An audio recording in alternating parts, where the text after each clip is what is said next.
New grandfather. All right. For the I'm Still Waiting program from the Fox Business Network. Charles Payne. Good morning, Mr. Payne. Good morning. How are you? Fantastic. You do not look old enough to be a grandfather. Thanks a lot. I don't feel old enough to be a grandfather. I'm still kind of pinching myself, but it's amazing. Beautiful. Baby girl, boy? Baby girl. Baby girl. Yep. All right, Charles. Yeah. So. Is it your daughter or my daughter? Oh, yeah. okay. In fact, when you went to break in, you played Sharia Moore. That's her name. I named her after that song. So. Oh, you did? Yeah. Well, God bless. Thank you. Unemployment down to 7.8%. Is that a real number? No, it's not a real number. It's not? No, there's no way that's a real number. There's no way 3 months, everyone's sitting on the sofa. All of a sudden, 800,000 people say, you know what? I'm opening up a hot dog stand today. There's no way in the world that's a real number. I don't know what they did. Obviously, in my mind, they must have asked the question differently than they normally do. Remember, we're talking about two surveys. The establishment survey were businesses, and then the household survey, where all of a sudden 879,000 people decided to go out and look for work, and they all got a job, just like that. The more depressing story here, Imus, is 104,000 private sector jobs, less than 50%, less than half of what it was a year ago, less than expectations, 600,000 people working part-time. Manufacturing lost jobs again. This was one of the ugliest jobs report numbers outside of that phantom household report that you would expect at this point in the economy. So you suggesting somebody manipulated these numbers? Or? That's my hunch. That's my hunch. Obviously, well, how would it be possible? Again, it's a survey. It depends on how you ask the survey. I'm sure they could have tweaked it some kind of way. Hey, Bob, did you move from the left side of the sofa to the right side of the sofa? Yeah, well, you got a job. I don't know how they did it, but it just doesn't. Listen, I wish 879,000 people every single month would get a job, but it just doesn't jive with what we've been seeing. No. So it's kind of like a grassy and old time with you, isn't it? So.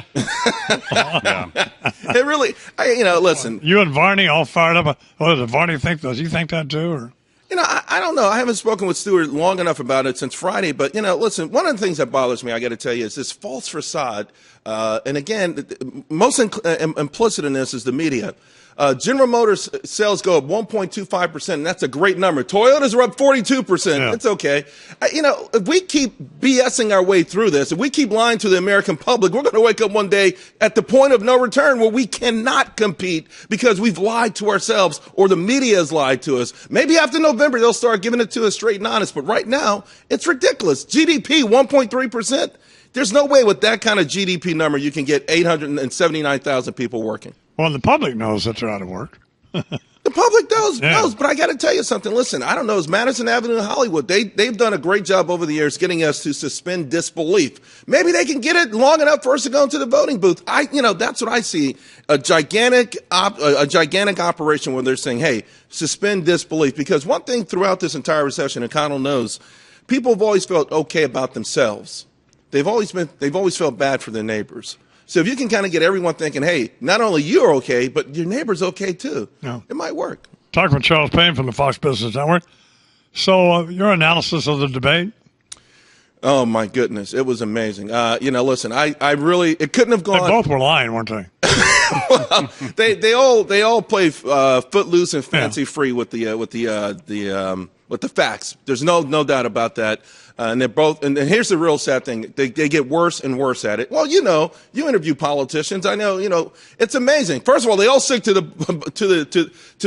points, right? To the talking points. Everyone knows their talking points. I think that was Obama's problem. He came on stage with 5 answers and he kept throwing them out there. He just shuffled the deck but he had 5 canned answers. 5 trillion here. It's just ridiculous. Well, nobody has any details, but let's start with Romney. Why won't he tell us what these loopholes and these various other deductions he's proposing are? Because Americans hate pain. We hate pain.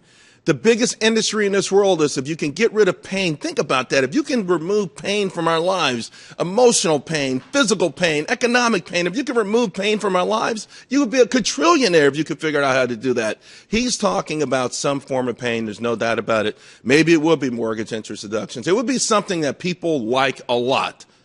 Ultimately, though, that's what you have to do unless you want to be hat in hand 20 years down the line, and maybe Greece and IMF will have enough money to bail us out. Those are your 2 alternatives. Romney claims his, for example, health care plan will cover people with pre-existing conditions, But apparently that's not the case. Well, if it wasn't, it will be. I mean, we do know that that's popular. There's a couple. Listen, when you take a gigantic 3,000-page bill like Obamacare, there's going to be some good stuff in there, and I think that's something that the American public likes. They don't like the other part, 6 million middle-class people having to pay taxes. That's a tax increase that was promised that they would never see, and those kind of things. People not being able to keep their same doctors. All of those things that really matter to people, seriously, are going to be painful, and that's why this has never been popular. But certainly it'd be smart for Mitt Romney to say, I'm going to cherry pick the good parts of your bill. The expectations going into this thing were fairly low for Romney, and apparently unrealistically high for the president. But not that you can psychoanalyze the president, but boy, he seemed out of it, didn't he? He certainly did. He had dark rings around his eyes. He looked lethargic from the very beginning. And, I got to tell you, last week he stayed at Lake Las Vegas to prepare for it. That I came the next day to give a speech, and I was just hoping I didn't eat the same thing that he ate. I was like, man, I don't know what happened to him over that period. Now, they said he was playing a lot of golf and that kind of stuff. I'm not sure if that's been confirmed, but maybe it points to a certain kind of arrogance. Maybe listen, I'll blow this guy away. I mean, we've seen it. You're a big sports fan. We've seen this kind of stuff before where, it'll be a walk in the park. Yeah. Mike Tyson versus Buster Douglas. Yeah. Why prepare? A lot of times, though, somebody said, and I thought myself, that if the president hadn't had anybody talk to him like this for 4 years, so you get in that cocoon, you're the president, nobody's talking back to you, nobody's disagreeing with you, and suddenly you got this guy who's trying to treat you as an equal, comparing you to his 5 sons. Right. Which I thought that was subtly.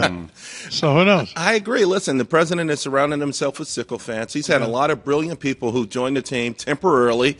And you know what? A lot of them even, in my mind, sold their soul. Paul Volcker, the stuff that he endorsed. Are you kidding me? Warren Buffett, I mean, I know he wants to be the current day robber baron who doesn't get the heat from the general public. Yeah. But all of these guys lending their names and credibility to the administration for things that I think they are totally against. The president's had nothing but sycophants around him. Here's a guy who fought back. Talking with Charles Payne from the Fox Business Network. He's on with Varden & Company at 20 minutes after 9 o'clock Eastern Time.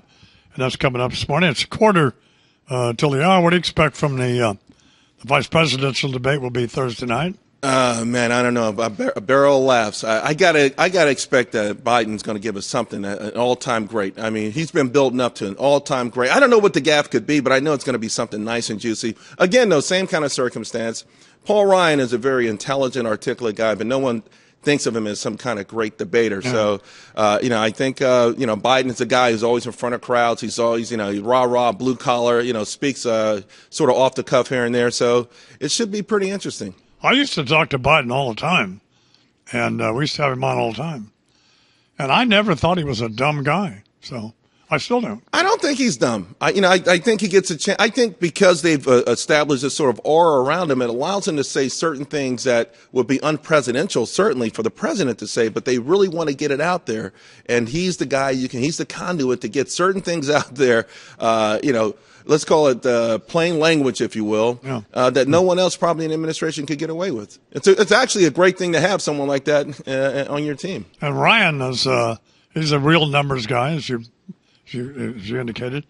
So, but if he gets too much into the minutia of all of that, he's going to lose people like me. Yeah, he's going to put everyone. He'll put me to sleep, and I'm a quasi numbers guy. Here's what I think Ryan probably, in my mind, should do, though. His background is amazing. His story, his family story, his father died. I think he should connect with people like this, because the saddest thing that's going on in this country right now is the idea that somehow if you work hard and you become successful, you are the bane of America's existence. You are the problem with America. It's not the person who's been on welfare from birth to death. They're not the problem. It's the person that got off of it that somehow is the problem. And we've got to turn that around. And he's got an amazing story to help articulate and illustrate that. Are you